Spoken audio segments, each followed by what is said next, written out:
The draft process is fully underway for the Las Vegas Raiders, and we are now hearing that they have officially scheduled an interview, essentially with the first overall pick, right? Or the upcoming first overall pick, Fernando Mendoza. This is going to be the Raiders' next quarterback, and Ian Rappaport puts it out. Raiders, who hold the number 1 overall pick, will host Indiana quarterback Fernando Mendoza on a top 30 visit in 2 weeks, I am told. The presumptive first selection will take part in Indiana's Pro Day on April 1st, paving the way for his all-important visit to the Las Vegas Raiders next week. So, Fernando Mendoza obviously has his Pro Day coming up in about 6-7 days, and then right after that, he'll be coming into the Las Vegas Raiders headquarters, and essentially he'll meet with the team, he'll meet with the coaching staff, and more than that, they'll be able to pick this guy's brain. I think the top 30 visits is by far the most important part of the draft process. I think it's more important than the Pro Day. I think it's more important than the Combine. I think it's more important than everything. Because you have tape on a guy, right? You have all this tape on Fernando Mendoza. You don't really know how smart he is. Can he process information? Like, does he understand concepts? Does he understand beaters, right? Does this guy actually understand things? And that visit is going to allow the coaches to ask him whatever he wants. Our quarterbacks coach, our offensive line coach, our running backs coach, our receivers coach will get to, say whatever they want and then see how this guy would handle things. Our head coach or general manager, one of our owners, Tom Brady, they're going to be able to sit down with this guy for the first time officially, where they have a, limited amount of time. And they did meet with him during the Combine, but this will be a little bit different. The top 30 visit, by far the most important part of the pre-draft process. And I'm pretty sure the Las Vegas Raiders will bring in other quarterbacks as well. Like, Ty Simpson's considered a first-round pick. They'll bring him in. If Drew Aller is another guy that the Raiders potentially like, they'll bring him in as well. So I think the Las Vegas Raiders are going to bring in a bunch of quarterbacks, but it starts right here with Fernando Mendoza, given he's going to be the pick. Then I should also just back up a little bit. Maybe the Raiders don't waste some of their top 30 visits on some other quarterbacks, right? If you're not going to draft another quarterback, it wouldn't really make sense, right? If Ty Simpson's the only other quarterback that could potentially be drafted there, he would be the guy I think the Raiders ultimately bring in. But I still think it's going to end up being Fernando Mendoza. So he is coming to Las Vegas in about 2 weeks. We'll get more information on the exact day that he'll be in the building. But, at this point, I think most of us do think he's the pick. And we also are excited about this guy, right? The Raiders, they drafted Derek Carr back in 2014 second round. I'll be honest, I didn't have a lot of hope for Derek Carr, man. And out of nowhere, this guy has a monster 2016 season, and I'm so excited for the future. And it just never really worked for the Raiders. And unfortunately, it's been 12 years from that point. The Raiders have not invested in the quarterback position.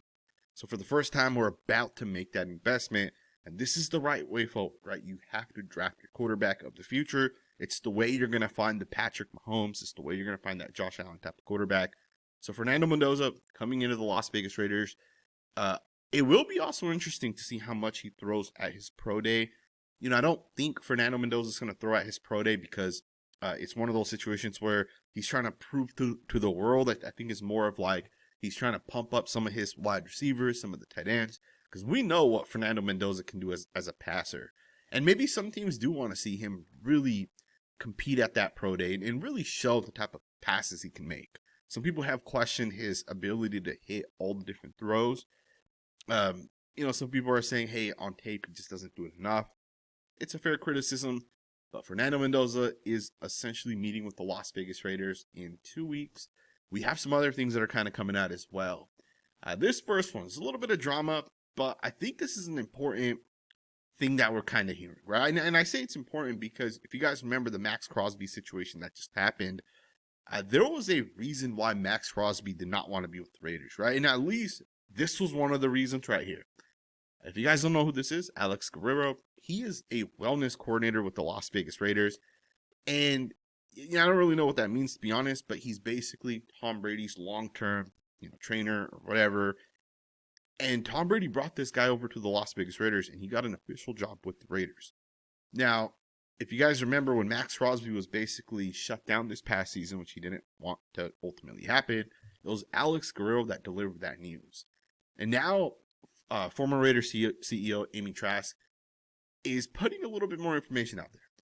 She's basically saying that players within the Raiders building that she's spoken to dislike this guy. And it's not just Maxx Crosby. Other people apparently dislike this guy.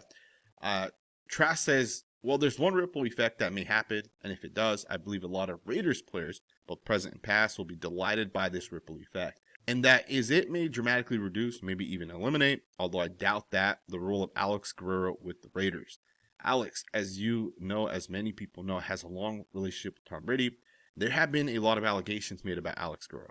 There are concerns about Alex, and a number of Raiders players don't like his role within the organization. And if a ripple effect is such that his role is reduced or eliminated, as I said, not only will present players be delighted with that, so too will a lot of former players who have concerns about Alex's role within the organization. Now, I'll be honest with you guys, I have no idea what the hell this guy does. Like, what does a wellness coordinator do? Like, I would think he's in the building and he's trying to help players with like their diet and those type of things. I don't really know, to be honest, what the hell this guy does, but for him to be as disliked as he is kind of wild, right? Unless it's just people don't believe in what he's offering.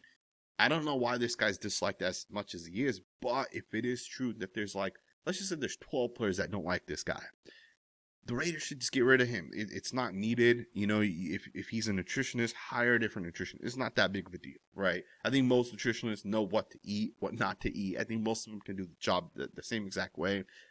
To me, it's just interesting that we're talking about this situation with the guy that, remember, Maxx Crosby stormed out of the building apparently because of what this guy had to say to Maxx Crosby. So for me, it's just one of those things where it's just unnecessary. It's unnecessary drama as well, so hopefully the Raiders kind of figure that one out. Not really a huge deal, right? It is what it is. The Raiders, if you guys also don't know this, are hosting a local pro day at the Raiders facilities, and there's going to be a bunch of players, and they do this every single year, so it's not like anything new necessarily, but they're hosting some players at a pro day, and essentially just gives them an opportunity. Not every single school does a pro day, so the Raiders host a pro day for some of the local players. And I think a lot of other teams kind of do this as well. I think there's rules around this. I think it's like within like 90 miles or something like that. But right now we have a long snapper and a corner from UNLV that's supposed to attend. Then Devin Woods is now the next guy that's going to attend. And Devin Woods posted this. He's a linebacker at Mayville State University. Not 100% sure where that is, but I'm assuming it's somewhere close to Vegas. But he's essentially going to be at the Raiders Pro Day. Not a huge deal, but I did want to just talk about this because I think for all these different players, there's so many different all-star games, and I scouted for a little bit for the Hula Bowl, and I'm no longer doing that. But like while I was in the process of scouting for the Hula Bowl, I realized there's so many players out there, there's so many schools out there, there's so many all-star games out there. Right? There's 4 large games that are essentially sponsored by like the NFL or these bigger companies, right, where every scout's can essentially attend. And then there's like 3-4 more on top of that where players have to pay to attend. And it just goes on and on from that point. And there's just thousands and thousands of players out there during the draft process. So I just think more opportunities for these guys, the better. There was a guy from Sac State, and I can't think of the guy's name right now, but the Patriots ended up drafting him. I believe it was Marde Mape, I think that was his name. And he's playing at Sac State, and he ended up going to one of these lower level all-star games, and he won the MVP, and Bill Belichick recognized him. And Bill Belichick reached out to the Senior Bowl. Keep in mind, the Senior Bowl had already started. I think they're already like into day 2 or 3. And he asked the Senior Bowl staff, hey, can you invite this guy? And they invited him on the request of Bill Belichick, and the guy not dominated, but the guy was really good, and he ended up being a 3rd-round pick. He's a pretty good linebacker in the NFL now. And I had Bill Belichick not asked the Senior Bowl to bring this guy in, and Bill only saw him from a different All-Star, which is a lower-level All-Star. He won the MVP for that game. So again, it's just crazy how you can find talent in the NFL, right? I think it's just kind of wild, right? 2 more things that I want to talk about. Rich Gannon, who is obviously at the Las Vegas Raiders facilities, had this interesting statement, and I love hearing this. He said, at the Las Vegas Raiders facility for an appearance this evening, and it's nice to see the head coach and the assistants grinding away after dinner, getting ready for the draft. Building something special takes incredible effort and dedication. I love reading this, man. We don't get a lot of insight from the Raiders building, publicly at least, or even things that could be public. for Rich Gannon to put this out, I love it. I'm sure every coach does this in the NFL, so I'm sure the Raiders aren't like, they're not like something special to this point, but I love the fact that for the Raiders, our head coach, the assistants that we have on this roster as well, they are very, very, very talented. The upside, I think, is huge. I think it's the most upside we've had from a coaching staff in a long time. John Gruden had a lot of upside, I think, when he came to the Raiders, or when he came back to the Raiders, I should say. But unfortunately for him, he hired the wrong defensive coordinator, and he didn't cut ties soon enough. Today, teams will cut ties with a bad defensive coach within 1 year, and he kept Paul Guenther for basically 3 seasons, right? Because he fired him going into the 3rd season. So that kind of ruined the John Gruden experience, I would say. But this year it's different. This year we have a phenomenal head coach that's going to be running our offense. And we have a really good offensive line coach, I would say as well. It's a guy that's worked with Klint Kubiak, obviously, for a long time. And more than that, I also feel like on the defensive side, we have a pretty good staff with upside. Now, we don't know if Rob Leonard's going to be a good coach. He could bust out. There's a chance that happens. But I think if he's not a good coach, I think Klint Kubiak will cut ties within 1 year. And we also do got to keep this in mind. Klint Kubiak was hired late. So when you're one of the coaches that gets hired late, one of the unfortunate things that happens is all the good coordinators are usually gone. So if you're a team like the 49ers, for example, and your defensive coordinator leaves and he takes a head coaching job, well, right away, and you're able to pick from the pool of guys that are essentially, available. So the 49ers hired, I believe, Raheem Morris, who was fired from the Falcons. I believe that was who he hired, but he hired a former head coach. He hired him as his new defensive coordinator, and Klint Kubiak wasn't hired for like 3 weeks from that point.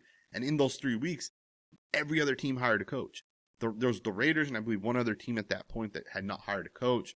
And then at that point, all these coaches are hired, 6, 7 coaches. All the good coordinators are also kind of gone at that point. So the Raiders just didn't have a lot of options.